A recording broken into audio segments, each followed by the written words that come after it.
നമസ്കാരം. പോറ്റിയെ കേറ്റിയെ എന്ന പേരിലുള്ള പാരഡി ഗാനത്തെക്കുറിച്ചാണ് കഴിഞ്ഞ ദിവസങ്ങളിൽ ഇവിടെ ചർച്ച പെരുകുന്നത്. CPM-ന്റെ ഭീകരതയ്ക്കെതിരെ ശബ്ദമുയർത്തുന്ന മനുഷ്യരാണ്. BJP-ക്കാരും കോൺഗ്രസ്സുകാരും മറ്റ് രാഷ്ട്രീയക്കാരും ഇത് മാറി മാറി ഉപയോഗിച്ചു. അതുകൊണ്ട് തന്നെ ഇത് ഉണ്ടാവാൻ കാരണം പിണറായിയോട് ഇത് ശരിയല്ല എന്ന് പറയാൻ ധൈര്യമുള്ള ഒരുത്തനും പിണറായിയുടെ സർക്കിളിൽ ഇല്ല എന്നതാണ്.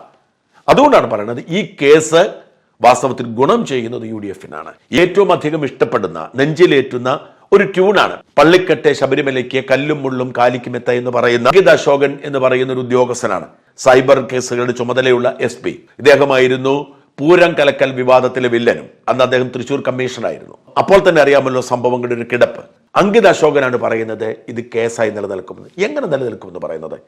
നിയമത്തെക്കുറിച്ച് യാതൊരു ധാരണയുമില്ലാത്ത ഒരു IPS ഉദ്യോഗസ്ഥൻ VD രാജപ്പനെതിരെ എത്ര തവണ കേസെടുക്കേണ്ടി വരുമായിരുന്നു. എത്രയോ നല്ല പാട്ടുകൾ VD രാജപ്പൻ ഇങ്ങനെ മോശമാക്കി പറഞ്ഞിട്ടുണ്ട്. VD രാജപ്പൻ നല്ല ട്യൂണുകളെ ഒരു രസകരമായി മനുഷ്യനെ ആനന്ദിപ്പിക്കാൻ വേണ്ടി ചെയ്യുന്ന ഒരു പരീക്ഷണം നടത്തുന്നു എന്നാണ് മനസ്സിലാക്കിയത്. ജസ്റ്റിസ് കെമൽ പാഷ കഴിഞ്ഞ ദിവസം പറയുന്നത് കേട്ടോ. അദ്ദേഹം പറയുന്നു വളരെ ഗൗരവമേറിയ വിഷയമാണ്. VD രാജപ്പനകമ എന്തെല്ലാം സംഭവിച്ചിട്ടുണ്ട് ഈ നാട്ടില്. തൃശൂർ കേരളവർമ്മ കോളേജിലെ SFI-ക്കാരെ ആർത്തവരക്തം വീഴ്ത്തിയത് അയ്യപ്പന് മേലിലേക്കാണ്. എന്നിട്ട് കേസെടുത്തിരുന്നു. ആ സമയത്ത് ഏറ്റവും വലിയ അവഹേളനം നടത്തിയത് M സ്വരാജാണ്. M സ്വരാജ് പറഞ്ഞത് മാളികപ്പുറത്തമ്മ അയ്യപ്പനെ കല്യാണം കഴിക്കാത്തത് കൊണ്ട് കരഞ്ഞാണ് വെള്ളപ്പൊക്കം ഉണ്ടായതെന്ന്. വെള്ളപ്പൊക്കം വിശ്വാസികളുടെ ജീവിതത്തിന്റെയും വിശ്വാസത്തിന്റെയും ഭാഗമായിരിക്കുന്ന ഗണപതിയെ വെറും മിത്താണ്, സയന്റിഫിക് ടെമ്പർ വേണം എന്ന് പറഞ്ഞു. അതൊരു മതവിശ്വാസിയായ ഷംസീർ. വെള്ളാപ്പള്ളി വർഗീയതയുടെ അങ്ങേയറ്റം വരെ പോയാണ് ഇവിടെ പയറ്റിയത്. അന്ന് അതിന് മറുപടിയുമായി CPM രംഗത്ത് വന്നത് എങ്ങനെയായിരുന്നു അറിയാമോ?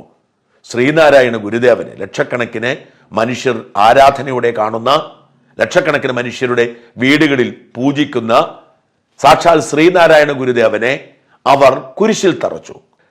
ശ്രീനാരായണ ഗുരുവിനെ കുരിശിൽ തറയ്ക്കാൻ കുഴപ്പമില്ല. അയ്യപ്പനെ കൊണ്ട് എത്രയും വേഗം മാളികപ്പുറത്തമ്മയെ കൊണ്ട് കെട്ടിക്കാം, കുഴപ്പമില്ല. അയ്യപ്പന്റെ ശരീരത്തിലേക്ക് ആർത്തവരക്തം ഒഴിക്കാം, കുഴപ്പമില്ല. ശബരിമലയിലെ ആചാരങ്ങൾ ലംഘിച്ചുകൊണ്ട് അവിടെ യുവതികൾ ഇടിച്ചു കയറ്റാം, കുഴപ്പമില്ല. അതിനുവേണ്ടി മതിൽ കെട്ടാം, കുഴപ്പമില്ല. ആചാരം സംരക്ഷിക്കാൻ വേണ്ടി തെരുവിലിറങ്ങിയവർ ജയിലിൽ അടയ്ക്കാം, കുഴപ്പമില്ല. കുഴപ്പം ഏതാണ്?